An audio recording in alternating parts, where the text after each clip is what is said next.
पूज्य आचार्य सम्राट आनंद ऋषि जी महाराज साहब के चरणों में कोटिशाह वंदन तथा सभी साधु साध्वियों को कोटिशाह वंदन करने के पश्चात भारत माता प्रवर्तिनी परम पूज्य प्रमोद सुधा जी महाराज साहब के 17वीं पुण्यतिथि के अवसर पर एक हमारा छोटा सा प्रयास।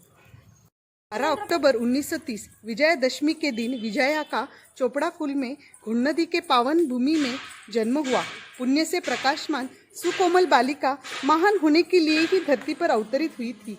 माता पिता के सुसंस्कार और सुदीक्षा से बाल्यावस्था में ही मैत्री, दया, मानव सेवा के बीजों का आरोपण होता रहा। 16 साल की छोटी उम्र में खाबिया परिवार से संबंध जुड़ा। विजया खाबिया परिवार की बहू बन गई, पर नियति में कुछ अलग ही छुपा था। कुदरत के गर्भ में क्या पनप रहा है, इसे कौन जान सकता है।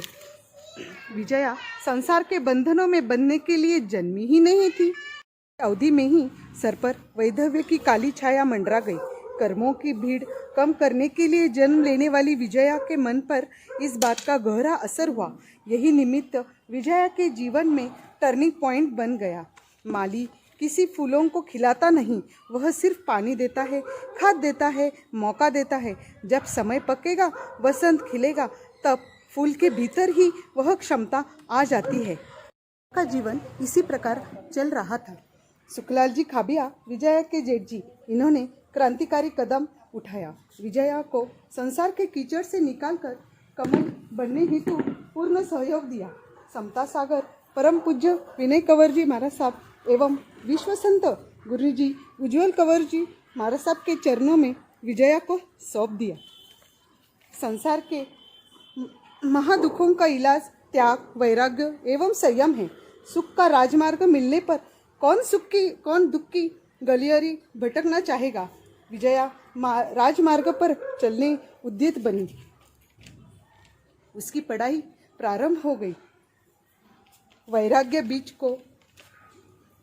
बीज को कुशल माली के रूप में विनय कंवर जी महाराज साहब का सानिध्य मिला तो निरंतर ज्ञान की वृष्टि एवं जिज्ञासा बुद्धि की पुष्टि होती रही। तभी तो कहा है, अहम छूटे तो गुरु के चरण मिले, आकांक्षा छूटे तो धर्म की शरण मिले, संसार छूटे तो आत्मा के दर्शन मिले।